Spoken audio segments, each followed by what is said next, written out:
Bienvenue dans Spielbergologie, l'émission consacrée à Steven Spielberg. Les États-Unis ont un rapport particulier avec la guerre, et plus particulièrement leur armée.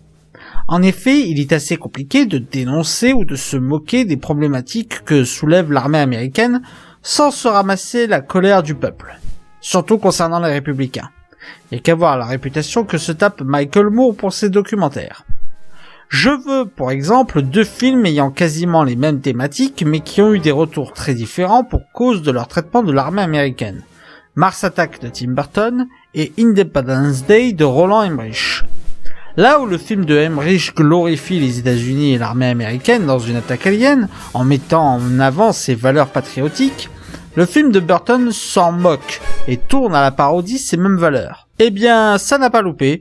Le film de Emmerich a eu plus de 300 millions au box-office américain, ce qui représente 37,5% de son succès au box-office mondial, tandis que Mars Attack a fait un véritable four aux États-Unis, 37 millions de dollars, alors qu'il en a rapporté 100 millions dans le monde entier. Bien sûr, il existe des exceptions, et il semble que le public américain soit un peu plus enclin à entendre les reproches au sujet de la guerre au Vietnam, comme l'atteste Rambo, film de David Morrell, qui dénonce le mauvais traitement que les États-Unis ont fait subir aux soldats de la guerre au Vietnam. Là-bas, je pilotais un avion de chasse, je pouvais conduire un tank, j'avais en charge $1 million de matériel, mais si j'arrive pas à avoir un boulot, gardien de parking! Ainsi que Full Metal Jacket de Stanley Kubrick sur le mauvais traitement des soldats américains lors de la guerre du Vietnam. Combien tu mesures, deuxième pompe? Chef, 1m75, chef! 1m75, jamais vu un tas de merde aussi haut que ça! Tu m'en tuberais pas de 2 cm quelque part? Hé! Chef, non, chef! Pourquoi je vous parle de tout ça? Eh bien parce qu'une fois tout ça établi, on peut voir le pourquoi du four qui a failli mettre un terme à la carrière de Spielberg, et qui fut conspué par la critique et le public à l'époque. Sorti en 1979, je parle de notre film du jour, 1941, une coproduction Columbia et Universal Pictures, et qui sera la première et unique tentative de Spielberg de faire de la comédie. Inspiré de diverses anecdotes avérées de guerre, comme la bataille de Los Angeles en 1942, le bombardement d'Elwood par un sous-marin japonais la même année, ou les émeutes du Zoot Suite Riot en 1943, le script est passé par 2 scénaristes à l'époque débutants, mais aujourd'hui très connus, comme Bob Gale, qui scénarisa plus tard la saga Retour vers le futur, et Robert Zemeckis, qui non seulement réalisera la dite saga, mais en plus réalisera certains incontournables comme Qui veut la peau de Roger Rabbit ou Forrest Gump. Pour le casting, nous retrouvons également un casting de légende de l'époque. Nous retrouvons entre autres dans le rôle du sergent Frank Tree Dan Aykroyd, qui jouera plus tard dans Blues Brothers et SOS Fantôme, et John Belushi dans le rôle de Wild Bill Kisso, qui avait déjà joué dans Tarzoon et American College, et qui jouera plus tard également dans Blues Brothers. Nous retrouvons également Christopher Lee, acteur déjà légendaire pour son rôle de Dracula dans la saga de l'époque, Rasputin dans le film éponyme et le Docteur Fu Manchu. Il jouera plus tard dans Sleepy Hollow, la trilogie du Seigneur des Anneaux et du Hobbit, 2 des films de la prélogie Star Wars et plusieurs films de Tim Burton. Et qui pour moi représentait la classe incarnée. Dans ce film, il sort de son registre habituel en interprétant le colonel Wolfgang von Kleinschmidt, mais qu'il interprète sans problème car il était polylinguiste, parlant facilement l'anglais, l'allemand, l'italien et le français. C'est la seule famille qui porte ce nom en Italie. J'ai un cousin à Rome qui est archéologue, le plus grand, le plus connu d'Italie par exemple. Et j'étais avec lui il y a 2 ou 3 ans. Et puis il m'a dit, tu sais que la famille est très ancienne. J'ai dit oui. Nous retrouvons également dans le rôle du soldat Reese un jeune Mickey Rourke dans son tout premier rôle au cinéma. Pour le rôle du général Joseph W. Stilwell, Spielberg avait d'abord rapproché Charlton Heston, acteur légendaire ayant déjà joué entre autres dans Les 10 Commandements et La Planète des Singes, ainsi que John Wayne, grand acteur s'étant illustré dans plusieurs westerns. Mais les 2 refusèrent pour la même raison. Le film était beaucoup trop anti-patriotique à leur goût. John Wayne a même tenté de dissuader Spielberg dans son projet. Le rôle reviendra finalement à Robert Stark, qui s'était notamment illustré dans Les Incorruptibles. Pour la musique, nous retrouvons à nouveau John Williams. Et comme je vous l'ai dit, le film fut un bide complet ayant coûté 35 millions de dollars sur le sol américain et ne parviendra pas à se rembourser. devant se compter sur les recettes mondiales s'élevant à 94 millions de dollars pour se rentabiliser. Pourtant, ce film fut nominé aux Oscars de 1980 pour les meilleurs effets spéciaux, la meilleure photographie et le meilleur montage son. Et s'il fut longtemps un film assez mal aimé, il gagna une certaine popularité avec le temps. Ratage de Spielberg ou film sous-estimé, c'est ce que nous allons déterminer. Alors, de quoi parle ce film ? Eh bien, ce film va être un peu compliqué à résumer car il ne s'étend pas sur une seule histoire. En effet, 1941 est ce qu'on appelle un film choral. Pour ceux et celles qui ne sont pas familiers avec ce terme, nous appelons un film choral un film qui suit plusieurs scénarios et personnages qui vont s'entrecroiser durant le film. Pour faire cette critique, nous allons procéder un peu différemment de la méthode habituelle. Nous allons d'abord parler de chacun des scénarios proposés, du plus important au moins important, avant de donner un avis global sur le film. Le scénario principal de l'histoire est celui de Wally Stephens, interprété par Bobby DiCiccio, et Betty Douglas, interprétée par Diane Kay. Ce couple de jeunes gens veulent aller danser dans un concours, mais il se trouve que le bar dans lequel le concours se passe n'est réservé qu'aux soldats et aux Marines. Et ils vont être confrontés à un militaire violent qui a des vues sur Betty, le caporal Chuck Stretch Sitarcy, interprété par Treat Williams. Cet arc narratif n'est pas vraiment le plus drôle, mais il est celui qui dispose de la meilleure réalisation. En effet, si le film n'est pas le plus drôle du monde, même pour l'époque, il démontre beaucoup de scènes réalisées avec soin, que ce soit pour donner un effet cartoonesque,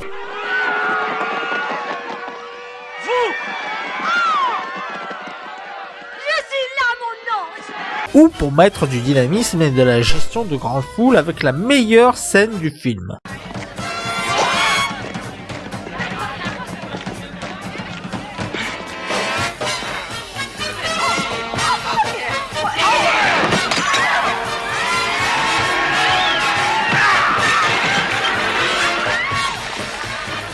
Cet arc est aussi celui dans lequel Spielberg va le plus cracher son venin concernant la société américaine.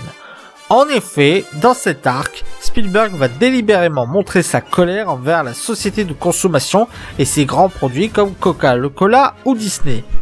Bon, vas-y, fais cogner le panneau, retiens le panneau, continue, c'est parfait. Il est aussi celui qui a une dénonciation sur l'impact de cette société sur l'innocence et les rêves d'enfants. En effet, quoi de mieux pour représenter cette destruction d'enfance avec la destruction d'un des symboles les plus forts, le Père Noël.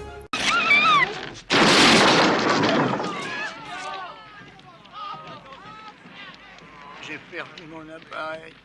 C'est aussi dans cet arc que l'armée américaine est le plus souvent moquée, avec notamment le personnage du caporal qui ne supporte pas la couleur jaune. Je suis désolé, je ne l'ai pas fait exprès, excusez-moi, vraiment, je veux dire, c'est un accident, je J'ai du regrette. jaune d'œuf sur mon uniforme. Oui, je regrette sincèrement, je ne le ferai Je plus. déteste ce qui est C'est jaune. plein de vitamines.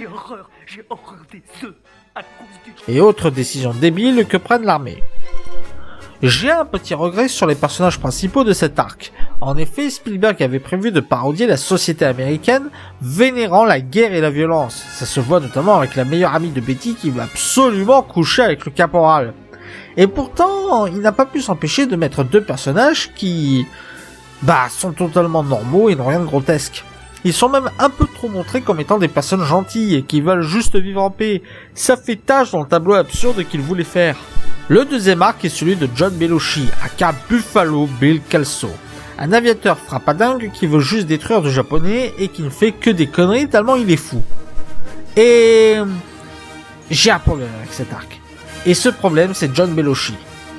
Quand on voit son personnage, il est évident que Spielberg voulait en faire un cartoon vivant, un personnage qui va à fond dans l'absurde et qui est censé faire rire par son extravagance. Et ça marche quelquefois, mais la plupart du temps, il est trop mou. Je veux dire, plusieurs de ces gags mettent trop de temps pour se mettre en place. Le personnage est attachant, je ne dis pas, mais ces gags tombent à l'eau beaucoup trop de fois pour vraiment le considérer comme le comique de service. Vient ensuite l'arc du sous-marin japonais.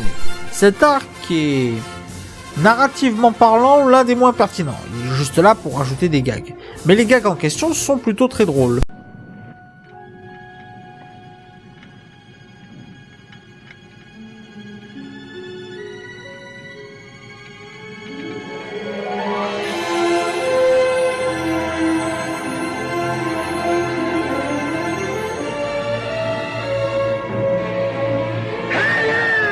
Et j'aime beaucoup les dialogues entre le général nazi et le général japonais. Genre, ils sont alliés, mais ils ont quand même besoin de se mesurer pour savoir qui est la plus grosse. Je trouve que ça les rend attachants. Vient l'arc du capitaine Loomis Burkhead, interprété par Tim Matheson, et Donna Stratton, interprété par Nancy Aller. Et cet arc ne raconte rien en fait. C'est juste Loomis qui veut coucher avec Nancy, mais cette dernière n'arrive à être sexuellement excitée que dans un avion. Très franchement, cet arc est le plus inutile de tous. Il n'est pas drôle, le duo principal n'est pas attachant, et le running gag sur le sexe en avion devient rapidement lassant. Et scénaristiquement, il est totalement inutile. Ceci dit, il y a quand même un passage qui m'a fait sourire quand on connaît la carrière de son réalisateur.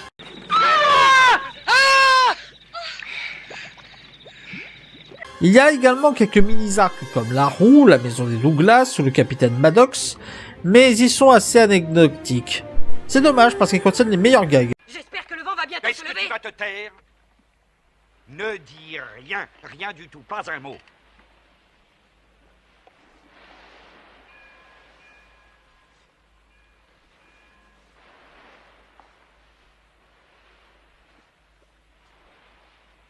Ça fait longtemps que vous attendez l'autobus? Eh ben, ils sont en grève. Et ici, la SLP. Le stock de vestes de cuir ne correspond pas aux chiffres que j'ai. Oh, est-ce que vous m'entendez? Je l'ai dans mon viseur.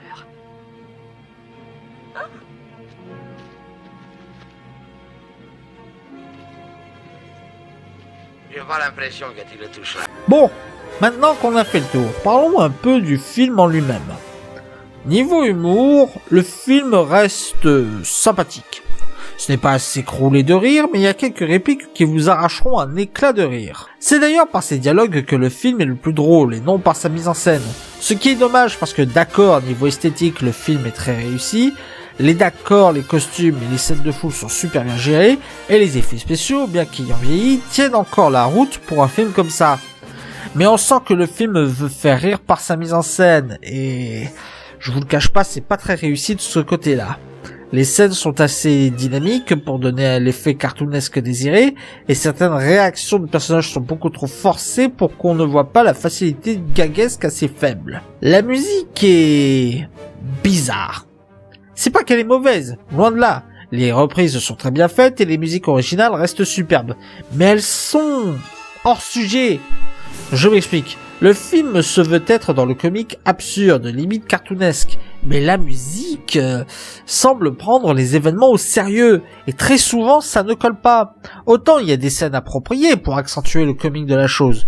Autant il y a des scènes... on se demande pourquoi une telle musique, quoi. Au niveau du montage, il y a à boire et à manger. Autant il y a des scènes qui montrent une très bonne maîtrise du montage, comme la scène de la bagarre dans le bar, qui accorde parfaitement l'action et qui se déroule avec la musique, autant il y a beaucoup d'inserts inutiles, à beaucoup de moments dans le film. En effet, il y a des coupes sur divers personnages dont on se demande s'il n'y a pas des oublis de la part du réalisateur. Ceci dit, malgré ses nombreux défauts, il ne serait pas juste que de dire que ce film est mauvais. C'est peut-être un mauvais film à l'échelle de ce que peut nous donner Spielberg, mais ça reste un film très sympathique qui s'est fait laminer juste parce qu'il a osé critiquer l'armée américaine et certaines valeurs de la société américaine. Dans le casting du film, je ne l'ai pas évoqué pour cette anecdote, mais nous avons l'acteur Toshiro Mifune qui a surtout joué dans les films d'Akira Kurosawa. Si je l'évoque ici, c'est parce qu'il a contribué activement à la direction des acteurs japonais. En effet, les figurants japonais se montrant apathiques et fainéants, Toshiro eut l'accord de Spielberg pour les mettre au pas et n'hésita pas à les gifler si nécessaire. Un sergent Hartman japonais en ce moment. Lors du tournage, certaines scènes étaient trop bruyantes pour que Spielberg puisse se faire entendre. Il eut donc l'idée de tirer en l'air avec une mitraillette pour signaler la fin d'un tournage. L'acteur John Belushi n'a pas été facile à gérer sur le tournage. Souvent absent, manquant à plusieurs reprises de se blesser, c'était tellement un fléau sur le plateau que Spielberg donna de l'importance à son personnage, qui à la base était assez anecdotique. Non, moi non plus, je comprends pas la logique derrière. Le soldat debout qui se fait voler sa mobilette devant le cinéma n'est nul autre que John Landis, acteur qui a joué auparavant dans American College et qui jouera plus tard dans Blues Brothers. Lors de l'arrivée du sous-marin japonais, on peut entendre la musique des Dents de la Mer, premier film des Golden Eleven de Spielberg.